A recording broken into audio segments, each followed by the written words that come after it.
In this episode of Falmouth in Focus, join us as we delve into the riveting highlights of the town's elections, explore the grand reopening of a beloved local attraction in Woods Hole, and Falmouth welcomes spring at Spohr Gardens.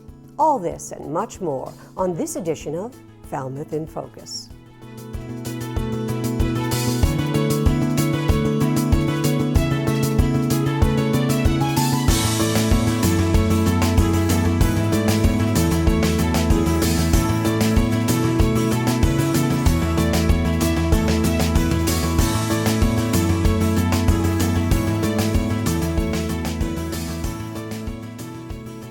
Hello and welcome to Falmouth in Focus, FCTV's current affairs program. I am Michael Kasparian. And I am Queen Carberry Banda. And we start off this program with some great news to all Cape Cod commuters. The much needed repairs on the Sagamore Bridge wrapped up last week, according to the U.S. Army Corps of Engineers, Cape Cod. Work on the bridge included concrete and pavement repairs on the bridge roadway, repair of deteriorating steel supports, maintenance of bridge joints, and repairs to the concrete abutment structures. Back to local news. The town elections were this week, and we were there live to capture the results. Here is a look at what you had to say about why this election is important. Of course, to make sure that we get the right people running our town. Is there any particular issue that brought you out? Well, the meeting members, town meeting members. Well, it's important to vote and have a voice and care about your community and what's going on. Make sure there's not overdevelopment, which is, leading to global warming and pollution. But of course, we need affordable housing, and there's so many issues, that are so important right now. There are some people who I know, who I respect, and I want to see them doing what they want to do by becoming an elected official.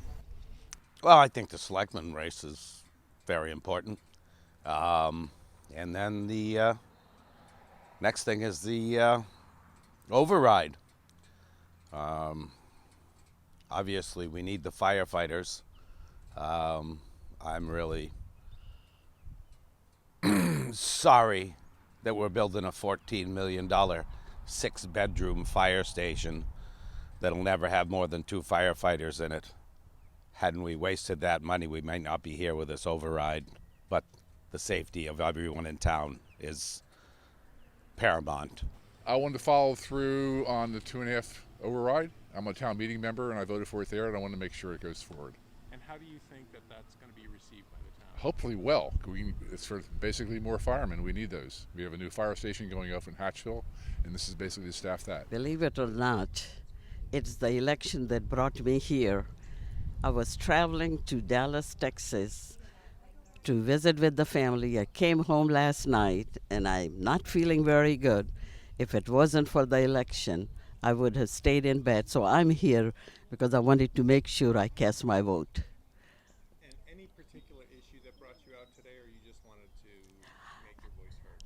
I am one of those that I don't think that I've ever missed any election. I always vote. I think that this is a privilege, a right for me to vote. So I always support voting. But I'm not going to tell you who I voted for. I voted for all the right people that I think that should really have been running. Thanks to Bob Fenstermaker for those interviews. Every year, out of the 350 towns in the Commonwealth, an award is given to Outstanding Tree Warden of the Year. Yes, so this year's Falmouth-owned Jeremiah Pearson won the coveted award, which honors the winner with a tree of their own choice to plant in a town space. Perfect.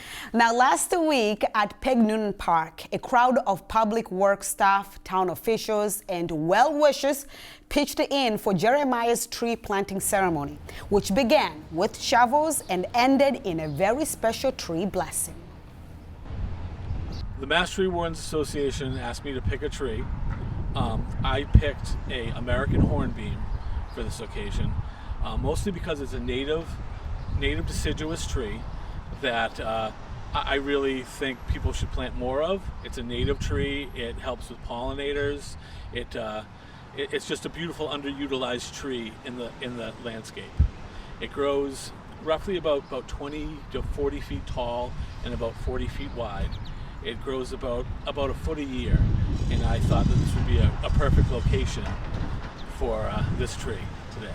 No tree planting is complete without an official tree blessing. So we're going to start off. I need you all to put your hands on by your sides of your legs.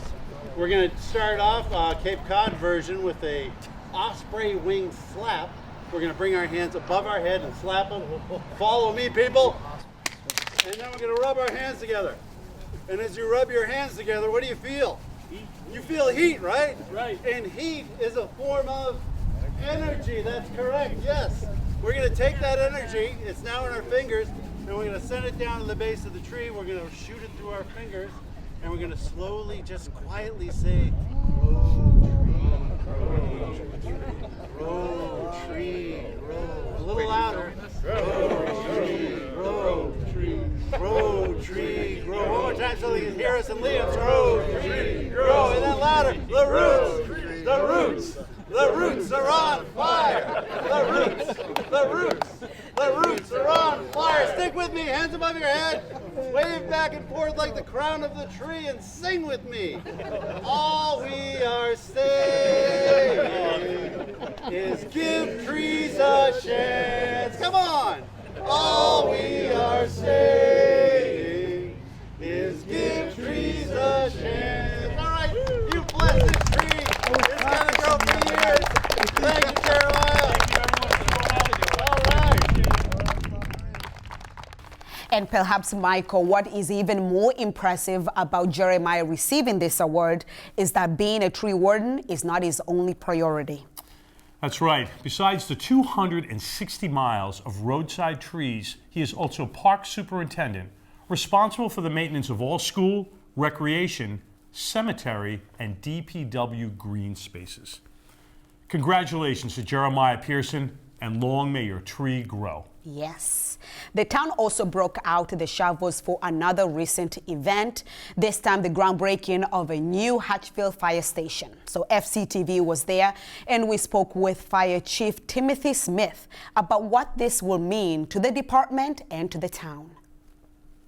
This has been a long, arduous journey to get to this point where this station is now being constructed to provide additional services to this part of the community. The Hatchville is between the north side of town and the east side of town, and the travel time from the two fire stations can be lengthy, and we have been discussing this for many years, and finally we have been able to get the support from the community and the town administration to not only address having a physical presence in Hatchville, but we're also looking to add additional personnel to staff this station. How impactful would you say this fire station is to the community and our overall terrain here in Falmouth? It's very crucial. All of our stations play an important role to augment each other's services. So when a station is on a call, the other station might have to be called up that's kind of on a contiguous border. So everybody has to respond into each other's districts to answer any incidences. And we're a busy department, and it's crucial to be able to limit the response times by having centrally located stations in a town this size. Thanks to Queen for those interviews. After the break, we'll be back with more on the new Hatchville Fire Station.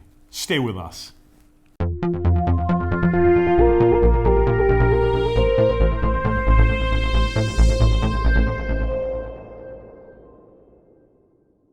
Welcome back. The new Falmouth Hatchville Fire Station construction is underway.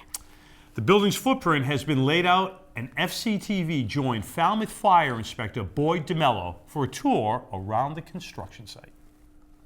Hi, my name is Boyd DeMello. I'm a fire inspector with the Town of Falmouth Fire and Rescue Department. I'm also a member of the town's building committee for this new Hatchville Fire Station project. And we're going to take a few minutes and walk around the property and show you where we're at with the construction project. There's not a lot going on behind me, but the buildings start from the ground up, and that's where we are right now.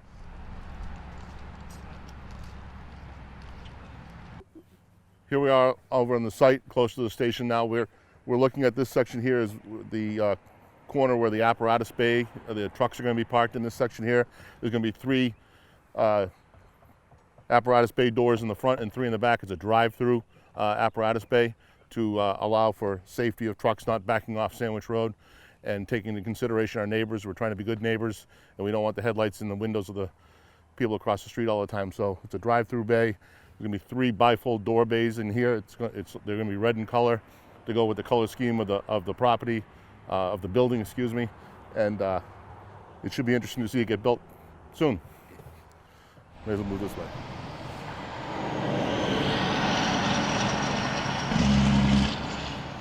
So behind me here is the front section of the building. This is going to be where the front door to the building is, where the public can come in and out. In behind there is the crew's living quarters. We have 6 bedrooms and essentially it's a house, 6 bedrooms, bathrooms, and a living area. In the front space is some offices for staff when they're out here to do paperwork and such.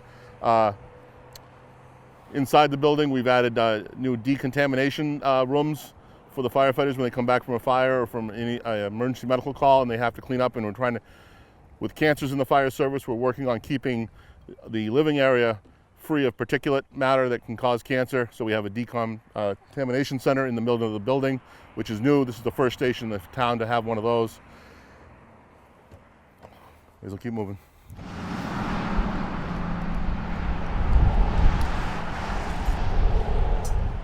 So behind me, we can see again some of the piers and stuff that are put in for the structural columns on the building.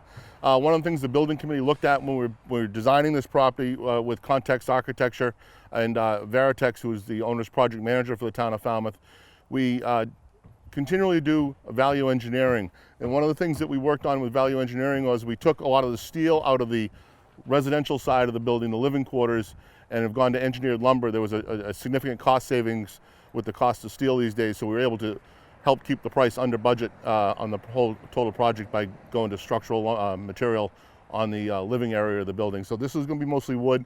The apparatus bay on the far side over there that we looked at earlier will be all steel construction. The building's going to be fully sprinkled with a fire alarm system because, you know, the fire department, we like those things, so we're going to put it in our own house too. So.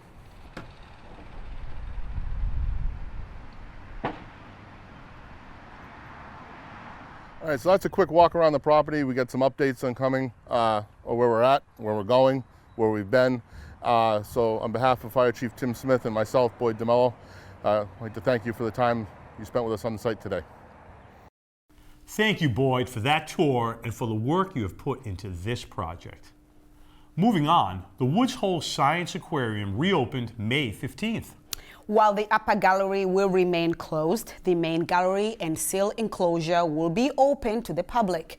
We discussed the reasons for this closure with NOAA's Terry Fredies to learn more. So we had a crew come through, an engineering firm came in to look at our structure to see what was going on downstairs. So we have some damage in a partial part of the foundation. This building doesn't rest entirely on that foundation. Most of the building rests on a slab. It's built right into the ground.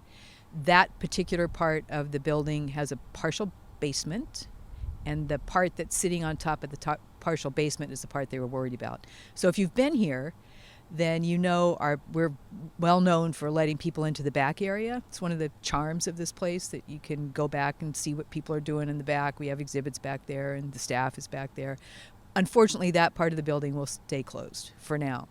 And our plan is to bring in some shoring to get some weight off of the wall they're worried about, and then we'll be able to reopen that. It's just, actually, most of it is the back of the tanks that you see in the front. But there's also, we have a couple of exhibits back there. The touch tank is back there. And of course, the staff are back there. So one of the things we're going to be doing is trying to figure out ways to bring the staff out on a regular basis so that you can still interact with the staff even though you're not going to be going back where they actually work.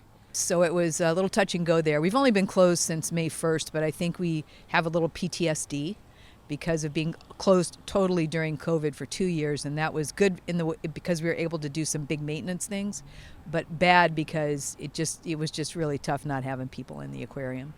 So we're worried that we were going to be closed for some of the summer, which would have been, going back to the bad old days in a way. So we're really thrilled that we're able to open to the public. The main gallery will be open. The seal pool is open.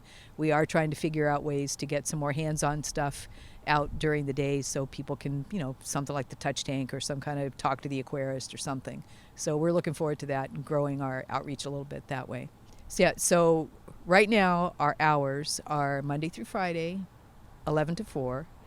Beginning just after Memorial Day, we will go to our summer hours, which will be Tuesday through Saturday. Same hours, 11 to 4, but that way we can do at least one weekend day. The seal tank is open when the aquarium's open, so we do lock that up, with the aquarium at night. But right now it's all open. The Science Aquarium hours of operation are Monday through Friday, 11 a.m. to 4 p.m. However, after Memorial Day, the hours will move to Tuesdays through Saturdays from 11 a.m. to 4 p.m. Thanks to Bob Fenstermaker for that story. Spring is finally here, and with it, the new annual tradition at Spohr Gardens. Spring at Spohr was held recently. We were there to capture all the excitement and the beauty. We do this to encourage people to come see the gardens, but also to enjoy all of the azaleas in their beauty. The gardens are turning into a sea of pink at this point. And we've had the Falmouth Fiddlers are playing here. We have the Master Gardeners here, and they're answering your gardening questions and also providing activities for children. So it's a beautiful day in the neighborhood, as the saying goes. It's been an interesting transition in the last few years because the gardens had become quite overgrown, and as we looked at the old pictures, we saw that the views were really quite open. So we have been busy pruning back shrubs and cutting things back so that now you can stand at Fells Road and look down to see Oyster Pond. We've also addressed some serious public safety issues. We had one hillside that was quite badly eroded. We have now put in wide steps with a railing so that it's safe for people to walk down there. And we have just completed, as of yesterday, our redo of the entrance. We've moved big millstones so that they now flank the entrance. We've spaced out the information boards, and we will be planting more daffodils. The daffodils had started to die out, but last fall we planted some 500 daffodils, and we have another 1,000 ordered for this fall, where we're now putting them in pockets of areas where we know that they can get the sunlight they need, the nutrients that they need, and the water they need. So it's a work in progress, but any garden is, and this woodland garden is looking better and better by the day. We are open every day of the year. We say dawn to dusk, usually it's like 8 to 8, and all you have to do is come by, park, and walk around. We do ask that you not litter, but people have been very good about that. And again, under the terms of our trust agreement, we may not charge admission, but we do have a donation box, and we certainly appreciate every donation, large or small, that gets put in that donation box, because that's one of the ways that we support the gardens and do these wonderful projects that we're working on. Wonderful. Spohr Gardens is open daily from 8 a.m. to 8 p.m. Thanks to Elaine Urban for that story. And now from Spohr Gardens to the one in your own backyard. The Woods Hole Public Library recently held their annual plant sale with many fine perennials for sale to benefit the library. Hi, I'm Diane Smith, and I'm a member of the Woods Hole Library Board and Events Committee, and we just wrapped up a fantastically successful plant sale today.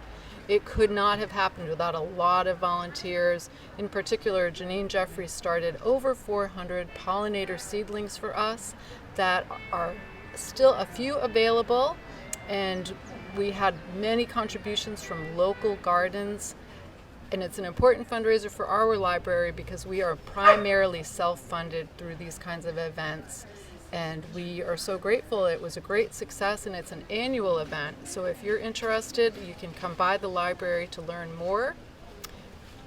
Perhaps shop the half-price sale or consider what you might donate next year.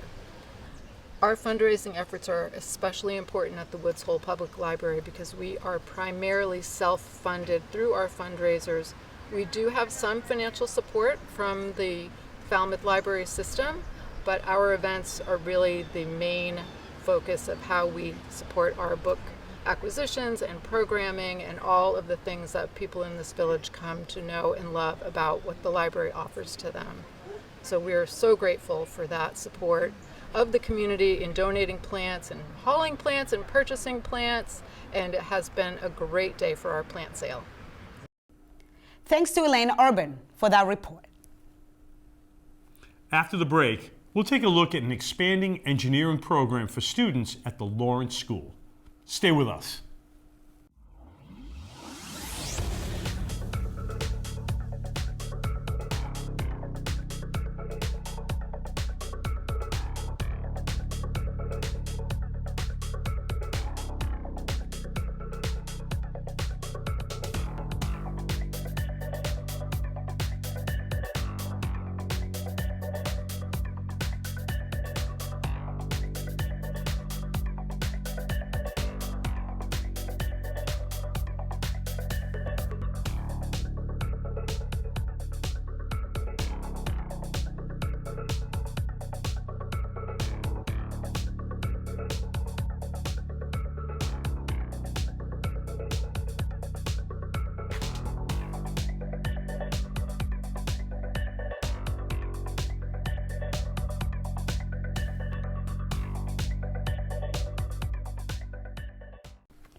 Welcome back.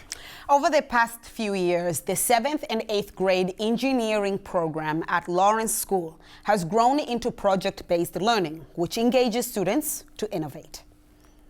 Here's more about what and how students are learning in those classes. The engineering program has grown into something that's both student-driven and lots of fun and exciting because, you know, I want to have fun with it too. If I'm going to be doing it all the time, the first ones that are going to tell if I'm getting bored are the kids in the room.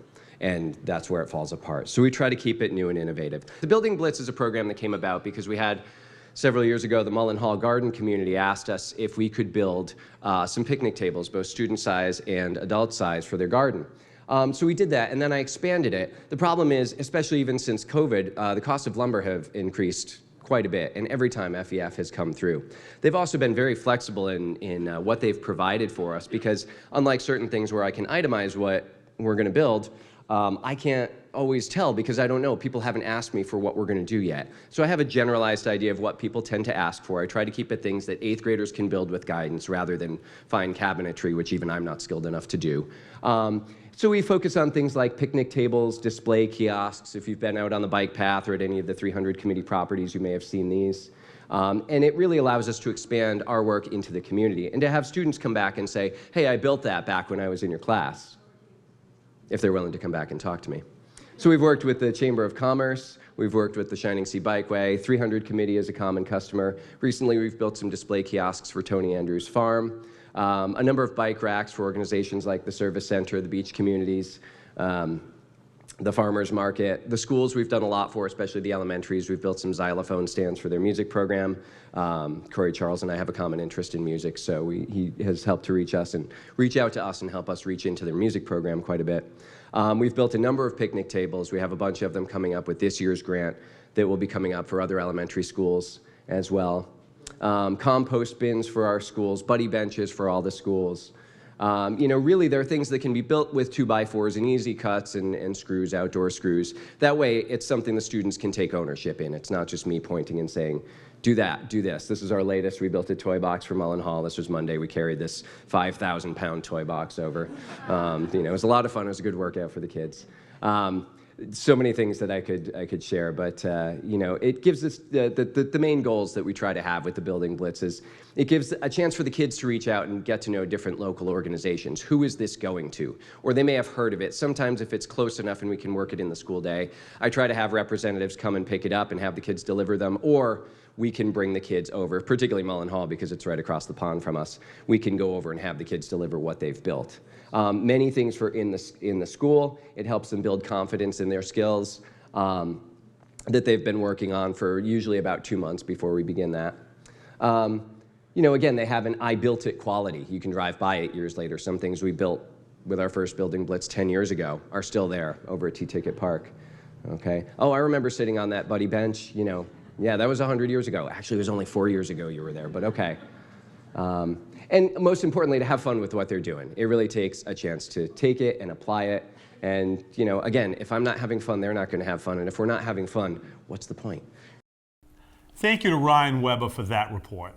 FCTV wants to remind you that television can be as easy as hitting record on your smartphone. We'd like to invite all Falmouth residents and visitors to share their slice of life with us. Email us your photos and videos or upload them to Facebook, Twitter, or Instagram using the hashtag MyFalmouth or Falmouth in Focus to be featured on the show. Thank you to our most recent contributors. We leave you now with the sights and sounds of skies over Falmouth. Thank you for watching Falmouth in Focus. We'll see you next time.